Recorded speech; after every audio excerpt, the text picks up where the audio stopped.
چلے میری نوجوان نسل سامنے تشریف فرمائے تو میں رمضان کا مسئلہ اسی بات سے حل کر دوں.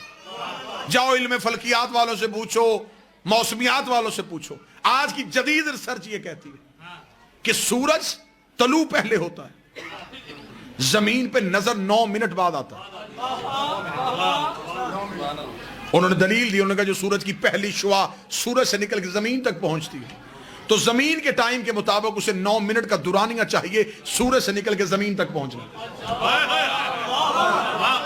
جب تک وہ ہمارے گولے پہ وہ لائٹ نہیں پہنچتی ہم یہ سمجھتے ہیں کہ سورج آیا ہی نہیں. شعاع بتاتی ہے کہ وہ آ گیا ہے. کوئی تو بندہ ہوگا.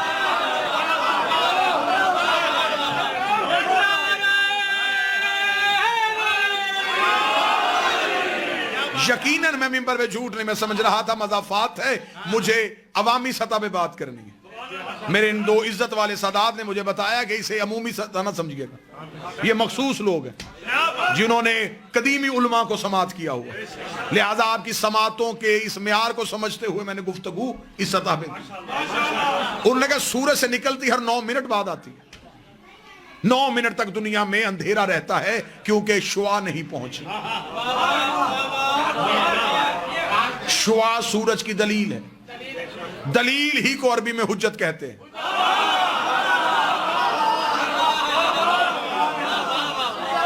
اور وہی علم فلکیات والے کہتے ہیں کہ سورج غروب پہلے ہو جاتا ہے, نظر 9 منٹ تک آتا ہے.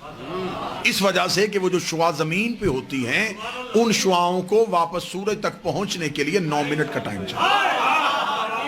جتنی دیر تک وہ زمین سے سورج تک پہنچتی ہیں زمین والے سمجھتے ہیں کہ ابھی سورج ہے لیکن وہ جا چکا ہوتا ہے. میرے جانے کے بعد سب بات سمجھ میں آئے تو پھر نوکر کو دعا دے دینا, رات بستر میں سمجھ آئے تو پھر نوکر کو دعا دے دینا. دنیا مولا حسین کی عزت کا اگر ہم سے چاہے تو ہم سائنس سے اپنا مذہب ثابت کر سکتے ہیں. سورج نکلتا پہلے ہے, نظر 9 منٹ بعد آتا ہے. غروب پہلے ہوتا ہے, 9 منٹ تک نظر آتا رہتا ہے. اب بھی ہم زمانے کو بتائیں کہ ہم روزہ 10 منٹ بعد کیوں کھولتے ہیں. ہائے ہائے,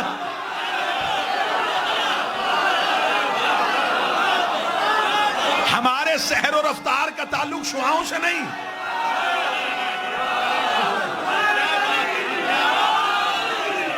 ہمارے سحر و رفتار کا تعلق شعاعوں سے نہیں, سورج سے.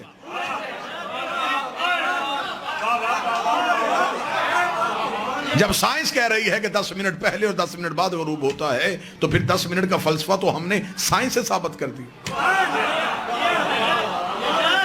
یہ انتہائی ایک جاہلانہ سی سوچ زمانے کو بتائی جاتی ہے. میرے اہل سنت بھائی تشریف فرمائیں, پیغام ان تک یہ پہنچایا جاتا ہے روزہ کھولنے میں جلدی کرنی چاہیے اس لیے کہ روزہ مکروہ ہو جاتا ہے.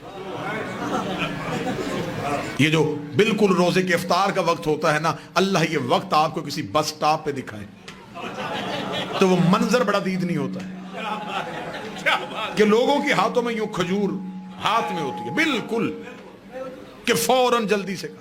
کیوں؟ وہ کہتے ہیں جلدی کر لینا چاہیے کیونکہ پھر روزہ مکروہ ہو جاتا ہے.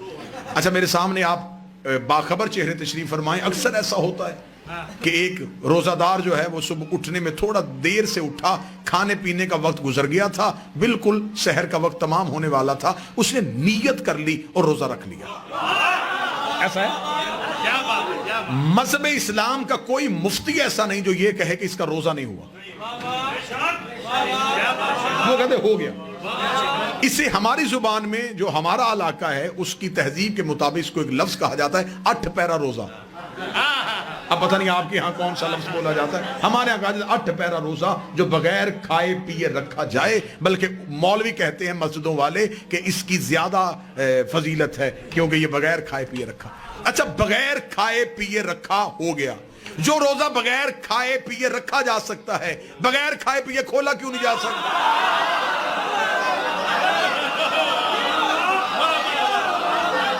روزے کا تو اپنا وقت ہے, اس نے یہ نہیں دیکھنا کہ آپ نے کھجور کھائی ہے کہ نہیں کھائی. آپ فجر پڑھیں یا نہ پڑھیں, جب فجر کا وقت گزر جائے گا تو وہ گزر گیا. عبادات جو ہوتی ہیں یہ انسان کی محتاج نہیں ہوتی, انسان عبادات کا محتاج ہے. لیکن یہ ساری منفی سوچیں اس لیے آئیں کہ جب دین وارثوں سے چھوڑ کے اپنے جیسوں سے لوگ تو پھر یہی حالت ہو.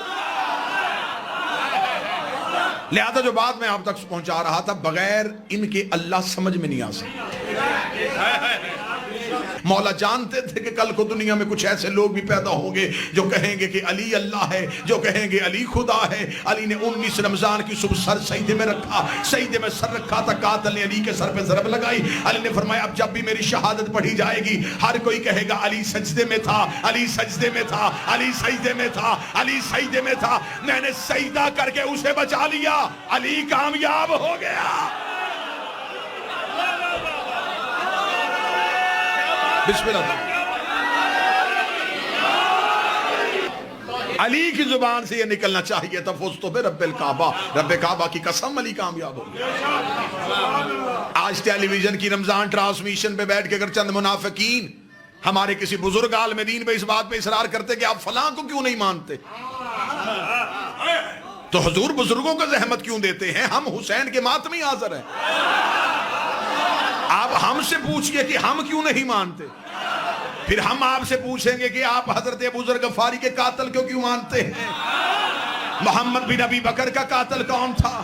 بی بی عائشہ کو زندہ گڑھے میں پھینکنے والا کون تھا؟ رسول کو کاغذ قلم سے انکار کرنے والا کون تھا؟ رسول کو تنہا چھوڑ کے جانے والا کون تھا؟ سیدہ کے دروازے پہ آگ لانے والا کون تھا؟ حسن کے جنازے پہ تیر برسانے والا کون تھا؟ یزید کی بیعت کرنے والا کون تھا؟ ہم غریب ہیں لیکن ہم سے یہ نہیں ہوتا، قاتل بھی رضی اللہ، مقتول بھی رضی اللہ۔ جو مدینے سے نکالے اسے بھی رضی اللہ کہا جائے۔ ہم امیر المومنین، متوجہ صاحب، ہم ذکر امیر المومنین پہ کسی ذکر کو ترجیح دیتے ہی نہیں۔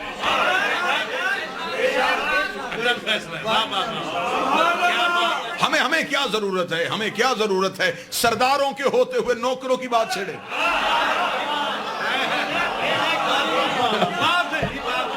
میرے اہل سنت بھائی تشریف فرما ہے، نفرتیں نہیں محبتیں پھیلانے کے لیے پیغام دے۔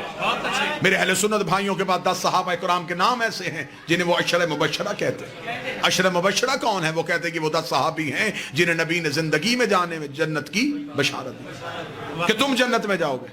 تو آپ کے پاس صرف 10 ہیں جنہیں بشارت ملی ہے۔ اب میرا خیال ہے کہ لفظ کہنے کے بعد مجھے چہروں کی زیارت کرنی کا لفظ کہاں تک پہنچا۔ آپ کے پاس صرف 10 ہیں جنہیں بشارت ملی ہے۔ میرے سامنے یہ جتنے بیٹھے ہیں انہیں نبی نے جنت میں جانے کی ضمانت دی ہے۔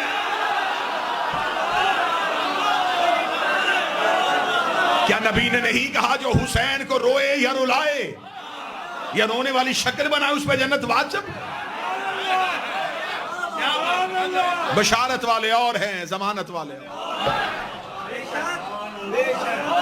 برادران ایمانی، اگر اللہ تک پہنچنا چاہتے ہو تو اللہ تک سوائے آل محمد کے کوئی نہیں پہنچا سکتا۔ ان کے علاوہ تو کسی نے اللہ کو دیکھا ہی نہیں۔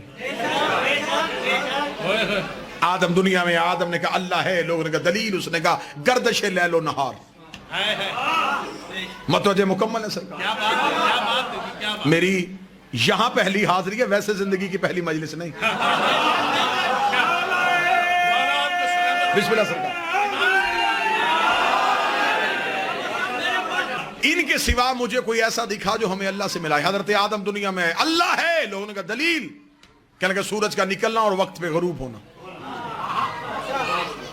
یہ ہوائوں کا چلنا، یہ دریا کا، یہ ساری دلیلیں ہیں کہ یہ سب کچھ میرا اللہ کر رہا ہے۔ یعنی کہ حضرت آدم نے بھی اللہ منوایا تو نشانیوں سے۔ میں ٹھیک کہہ رہا ہوں؟ حضرت نوح آئے، لوگوں سے کہا اللہ ہے، لوگوں نے کہا دلیل۔ جناب نوح نے کہا کہ تنور سے پانی نکلے گا، جو میری کشتی میں بیٹھے گا وہ بچے گا، یہ اس بات کی دلیل ہے کہ میرا اللہ ایسا ہے جو اتنے پانی میں میری کشتی کو تیرتا ہوا رکھے۔ نشانی سے اللہ منوایا۔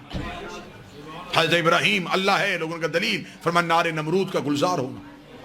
حضرت موسیٰ نے کہا اللہ ہے، لوگوں نے کہا دلیل، فرمایا کوہ طور۔ حضرت عیسیٰ نے کہا اللہ ہے، لوگوں نے کہا دلیل، فرمایا ید بیضا۔ ہر ایک نبی نے دلیلوں سے بتایا کہ اللہ ہے۔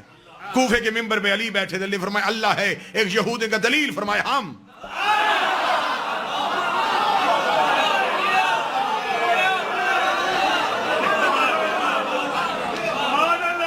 ہم اللہ کے ہونے کی دلیل۔ اللہ خود تو زمین پہ نہیں آ سکتا نا، تو وہ مخلوق تک فیض کیسے پہنچانا تھا؟ سورج زمین پہ نہیں آتا، شعاؤں کو بھیجتا، شعائیں فیض سورج سے لیتی ہیں، مخلوق کو بانٹ دیتی۔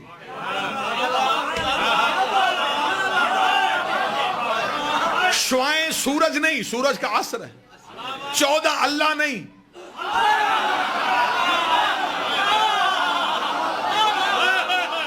اللہ کا عصر۔ جیسے بغیر کرنوں کے سورج پہچانا نہیں جاتا، بغیر 14 کے اللہ بھی پہچانا نہیں جاتا۔ یہ رمضان کا مہینہ وہ ہے جس میں گناہگار بھی اللہ کے قریب ہونے کی کوشش کرتے ہیں۔ کیا کہا جاتا ہے اس میں سیدھے صاحب کہ نیت کی جاتی ہے کہ 2 رکعت نماز فجر پڑھتا ہوں قربتاً اللہ، روزہ رکھتا ہوں قربتاً اللہ۔ ہمارے ہاں اصل میں مسئلہ زیادہ یہ ہے کہ اکثر چیزیں جو ہیں ان کا تعلق جب عربی زبان سے آ جاتا ہے تو ہم اس سے بے خبر ہو جاتے ہیں۔ مثلا نیت کی عبادت کی قربتاً اللہ، نماز پڑھتا ہوں قربتاً، یہ قربتاً اللہ کیا ہے؟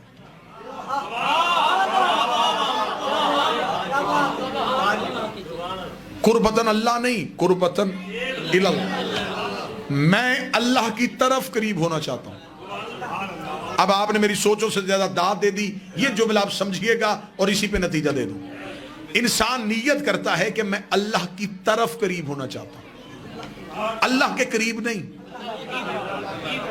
اللہ کی طرف قریب۔ جس شے کی آپ نے قریب ہونا ہو اس شے کا کسی ایک جگہ پہ محدود ہونا ضروری ہے۔ مثلا میں کہوں کہ یہ جو ہوا چل رہی ہے میں اس کے قریب ہونا چاہتا ہوں تو ہوا تو چاروں طرف چل رہی ہے، میں کدھر قریب ہوں؟ میں پانی میں تیر کے کہوں کہ میں پانی کے قریب ہونا چاہتا ہوں تو کیسے ہوں گا جب میں ہوں ہی پانی میں؟ جب ہر جگہ اللہ ہی ہے تو پھر آپ کس کے قریب ہو رہے ہیں؟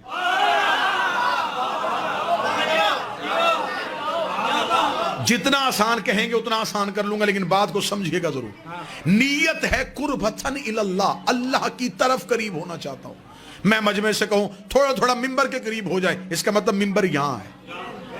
آپ ادھر سے ادھر کی طرف آئے، ادھر قریب ہو رہے، اس کا مطلب ممبر ادھر ہے ادھر نہیں۔ اگر ہم اللہ کے قریب ہو رہے ہیں تو اللہ کو ایک جگہ پہ ماننا پڑے گا، جدھر ہم جا رہے ہیں ادھر اللہ ہے، جدھر سے ہم جا رہے ہیں ادھر اللہ نہیں۔ تو جو ادھر ہو اور ادھر ہو وہ اللہ ہوتا ہی نہیں۔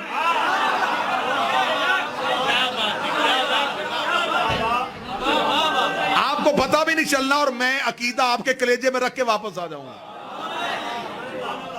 ہم عقائد کے حوالے سے خود کچھ حملہ آور ہے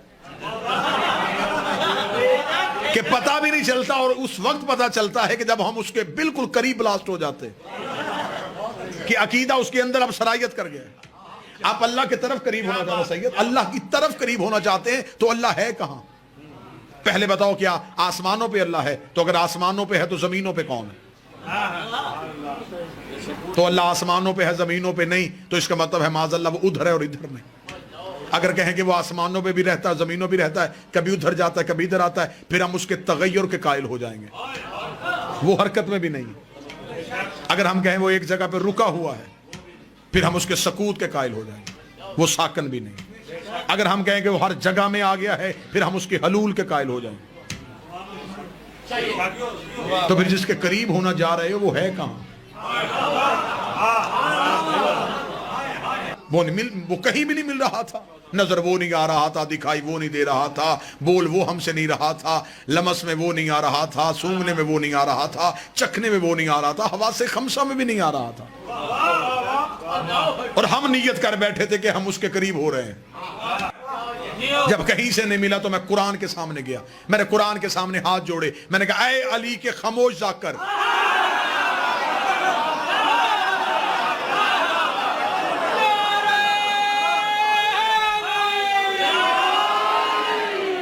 انتہائی روحانی ماحول بن گیا مجلس کا۔ اے علی کے خاموش ذاکر، میں اللہ کے قریب ہونے گیا، اللہ مل نہیں رہا، تو مجھے کوئی اللہ کے قریب بھی بتا دے۔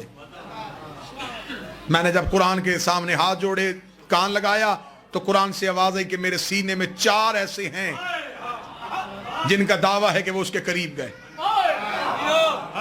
ان چاروں سے مل یہ تجھے بتا سکتے ہیں کہ وہ کہاں رہتا. اب بالکل میں قریب آ گیا اور سمجھ بھی نہیں آنی کہ میں گزرا کہاں سے ہوں. میں نے کہا پہلا انہوں نے کہا حضرت موسیٰ، اس کا دعویٰ ہے کہ یہ اللہ سے باتیں کرتا تھا. میں بارگاہ کلیم اللہ میں گیا. میں نے کہا اے اللہ کا نبی، میں اللہ کے قریب ہونا چاہتا ہوں، بتا کتنا قریب کرے گا. حضرت موسیٰ کی آواز ہے، اس نے مجھے خود طور پہ روک دیا ہے.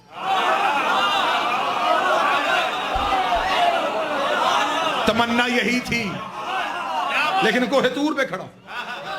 کوہ طور سے آگے تو میں گیا ہی نہیں. میں نے کہا تجھ سے زیادہ کوئی اللہ کے قریب ہے؟ اسے کہا ہاں میں نے گزرتا دیکھا ہے. کون؟ اسے کہا مریم کا بیٹا، نام اس کا عیسیٰ. احمد پور والوں، ریاست والوں، دل سے دعا دینا. میں عیسیٰ کے پیچھے دوڑا تو وہ بھی چوتھے آسمان پہ بیٹھا ہوا تھا.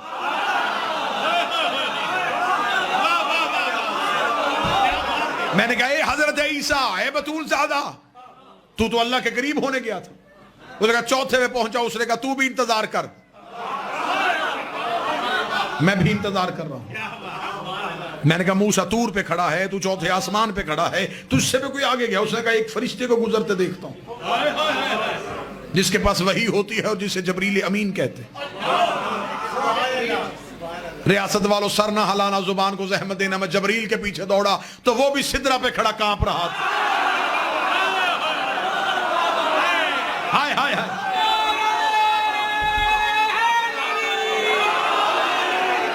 لے سیداد، آپ ذرا مجمع کی طرف دھیان کرنا. کہاں کہاں چہرے کا رنگ اترا ہے، کہاں سے دعا نکلے گی، کہاں سے دھواں نکلے گا، یہ مجھے اندازہ ممبر سے بیٹھ کے کر لینا ہے. موسیٰ طور پہ کھڑا تھا، عیسیٰ چوتھے آسمان پہ کھڑا تھا، جبریل سدرہ پہ کھڑا تھا. میں نے کہا اے جبریل امین، تجھ سے بھی کوئی آگے گیا ہے؟ جبریل نے کہا میں سدرہ پہ رک گیا اور محمد جوتی پہن کے چلا گیا ہے. میں سدرہ پہ رک گیا اور نبی نالین پہن کے چلا گیا ہے. میں نے سرکار رسالت مآب کے قدموں پہ ہاتھ رکھے. میں نے کہا یا رسول اللہ، موسیٰ طور پہ ہے، عیسیٰ چوتھے آسمان پہ ہے، جبریل سدرہ پہ ہے، تو اللہ کے قریب چلا گیا. فرمایا میں بھی قریب ہونے کے لیے گیا تھا. اس نے پردے کے پیچھے مجھے روک دیا. جب پردہ اٹھا تو اندر سے ہاتھ علی کا.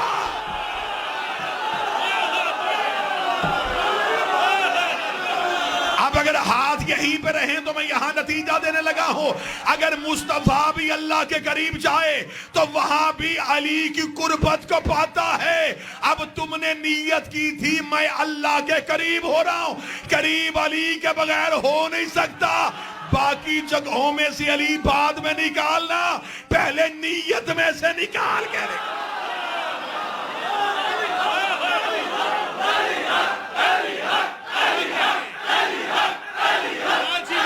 بسم اللہ.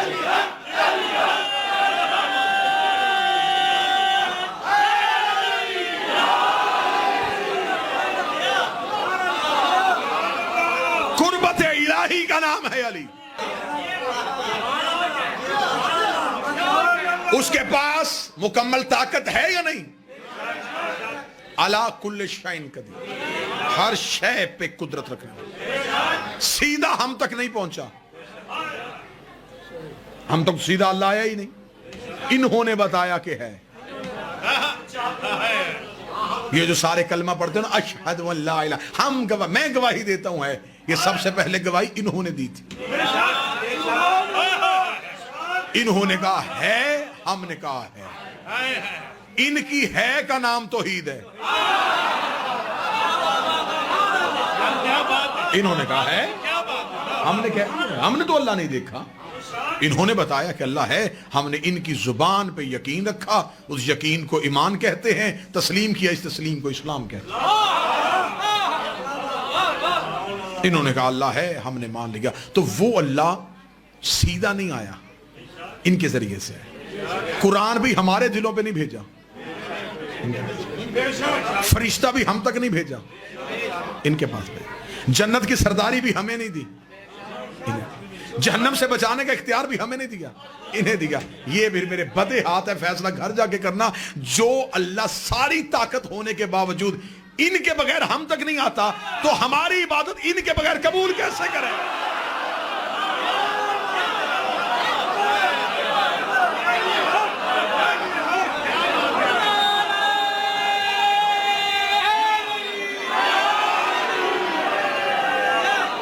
متوجہ صاحبان؟ نہیں آیا وہ اللہ ہم تک. مالک حسین عزت عطا فرمائے اس اللہ نے ہم تک پہنچنے کے لیے آل محمد کو وسیلہ فیض قرار دیا. اللہ مخلوق حجت، وہ اپنا فیض انہیں دیتا ہے، ہم اپنی دعائیں انہیں دیتے ہیں. نہ وہ ڈائریکٹ فیض دیتا ہے، نہ وہ ڈائریکٹ دعا سنتا ہے. یہی وجہ ہے کہ اس درمیانی وسیلہ فیض کی وجہ سے وہ کہتا ہے تم درود پڑھو، ہم کہتے تو درود پڑھ.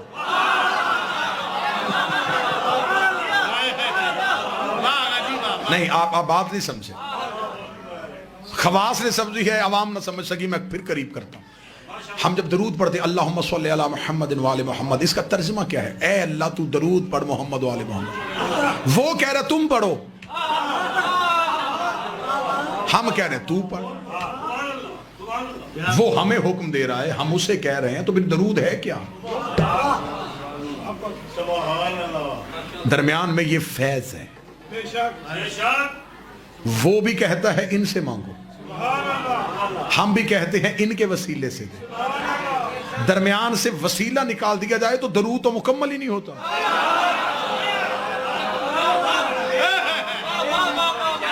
اور درود کے بغیر تو اللہ نماز بھی قبول نہیں کرے گا. وہ نہیں قبول کرے گا. وہ کہتا اچھا مصلی پہ میرے سنی بھائی تشریف فرمائیں، مصلی پہ ہر مسلمان صرف آل محمد پہ درود پڑھتا ہے. ہم شیعہ پڑھتے ہیں، ہم مختصر درود پڑھتے ہیں، میرے اہل سنت بھائی پڑھتے ہیں وہ درود ابراہیمی پڑھ دیتے ہیں. وہ کہتے ہیں کما صلی اللہ علی ابراہیم وعلی آل ابراہیم، جیسے تو نے ابراہیم پہ بھیجا اور ابراہیم کی آل پہ بھیجا. وہ بھی درود پڑھتے، لیکن وہ بھی درود صرف محمد و آل محمد پہ پڑھتے. لیکن جب مصلی سے اترے تو پھر درود کو مختلف گھروں میں بھیج دیا. آلہ ہی و صحابہ ہی و ازواجہ. میرا ہاتھ باندھ کے سنی بھائیوں سے گزارش ہے، مصلی پہ آپ نے صرف آل پہ پڑھا. مصلی سے اتر کے آپ نے کبھی اس دروازے پہ، کبھی اس دروازے پہ، کبھی اس دروازے پہ. تو اگر آپ نے درود ان پر بھیجنا ہے تو پھر مصلی پر بھی بھیجیں. وہ کہتے ہیں جی مصلی پہ بھیجیں گے تو نماز باطل ہو جائے گی. تو جن کے ذکر سے نماز باطل ہو جائے، جب اللہ اپنے ذکر کے ساتھ سوائے اہل بیت کے کسی اور کا ذکر سننا نہیں چاہتا. آج ہمیں کہتے ہیں جی آپ سوائے آل محمد کے کسی کی بات کیوں نہیں کرتے؟ بھئی ہمارا کیا قصور ہے؟ اللہ کسی کی سننا نہیں چاہتا. نہیں آپ سمجھے ہی نہیں سرکار. ہم پہ یہی الزام ہے نا کہ شیعہ صرف آل محمد کی بات کرتے، یہ صحابہ کی بات کیوں نہیں کرتے، یا نبی کی بیویوں کی بات کیوں نہیں کرتے؟ تو میں وہی سوال آپ کی طرف پلٹا دیتا ہوں، آپ نماز میں صرف آل پہ درود کیوں پڑھتے ہیں؟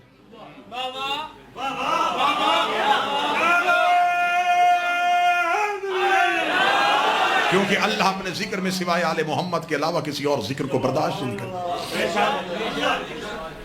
اللہم صلی علی محمد وعلی محمد. اب یہ میرے نوجوان بچے جو جن کا تعلق کالجز یونیورسٹیز کے ساتھ ہے، جب ان کا دور آیا، کیونکہ اب اردو عربی دونوں ختم ہو گئی تو اب ان کی کتابیں انگلش میں آ گئی، تو اب درود کو بھی اور مختصر کر دیا گیا، peace be upon him, PBUH. اچھا میں نے اسلام آباد بابا جی اپنی تقریر میں کہا تھا خواص کے لیے میں دعا لینا. کیا بات؟ اگر انگلش میں بھی درود پڑھا تھا تو پھر ہم کیوں کہا، دیم کیوں نہیں کہا؟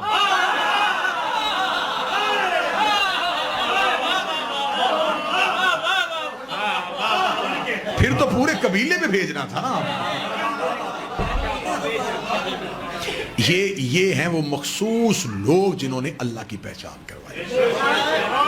آج اگر آپ نماز قبول کروانا چاہتے ہیں تو ان کے بغیر قبول نہیں ہو سکتی.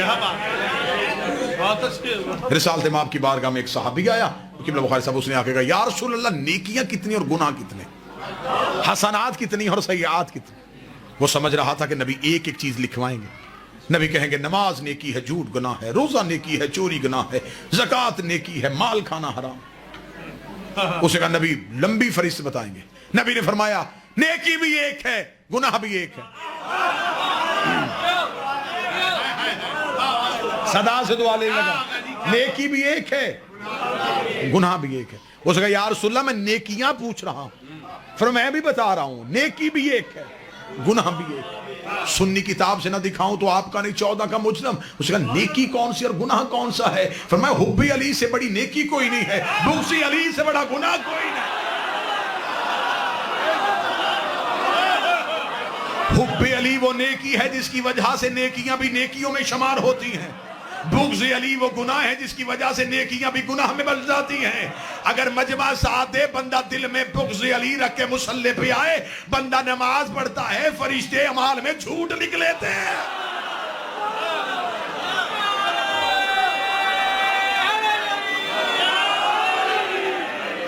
اس نے نماز پڑھی تھی. ذاکر صاحب پڑھ کے نہیں پہنچ گئے.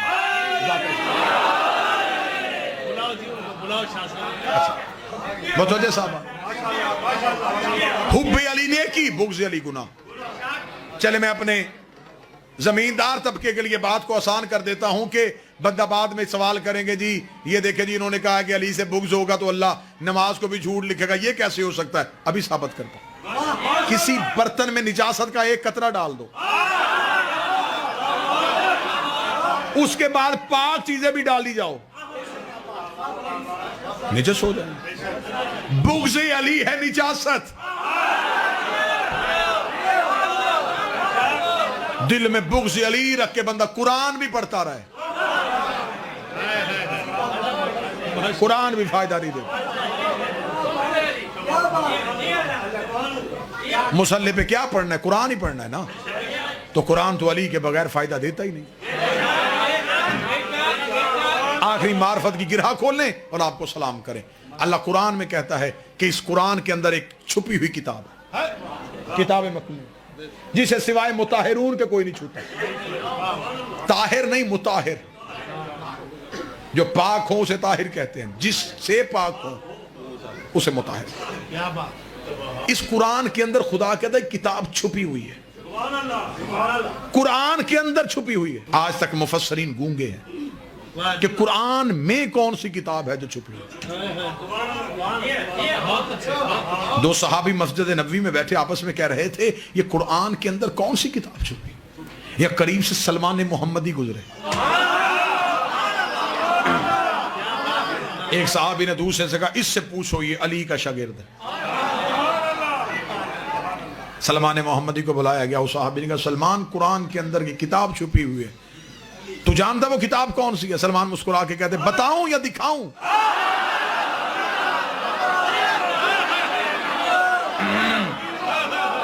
سننا چاہتے ہو یا دیکھنا چاہتے ہیں؟ اس کا بڑی اچھی بات ہوگی اگر تو دکھا دے. ان کے ذہن میں یہ تھا کہ ابھی سلمان قرآن اٹھائے گا اور قرآن اٹھا کے کسی آیت پہ انگلی رکھ کے کہے گا یہ وہ آیت ہے جسے اللہ نے کتاب کہا ہے، یہ وہ سورت ہے جسے اللہ نے کتاب کہا ہے. احمد پور والو بادشاہ حسین کی عزت قسم سلمان محمدی بجائے قرآن اٹھانے کے مسجد کے دروازے سے باہر نکلا، سیدھا دہلیز سیدہ پہ آیا. دہلیز سیدہ پہ آ کے سر سجدے میں رکھا. رکھنے کے بعد دہلیز سیدہ پہ ہاتھ رکھا. یہ ہے وہ قرآن جس کے اندر وہ کتاب رہتی ہے، یہ ہے وہ قرآن جس کے اندر وہ کتاب رہتی ہے. انہوں نے کہا بوڑھا ہو گیا علی کی محبت میں کیا کہہ رہا ہے؟ یہ تو دہلیز زہرا ہے، دہلیز زہرا کو قرآن سے شبیہ دے رہا ہے. سلمان مسکرا کہتا مجھے بتاؤ قرآن کھولو تو اندر سے کیا نکلتا ہے؟ انہوں نے کہا آیتیں نکلتی ہیں. سلمان نے کہا یہاں بیٹھو ابھی دروازہ کھلے گا میں تمہیں آیتیں نکلتی ہوئی دکھا.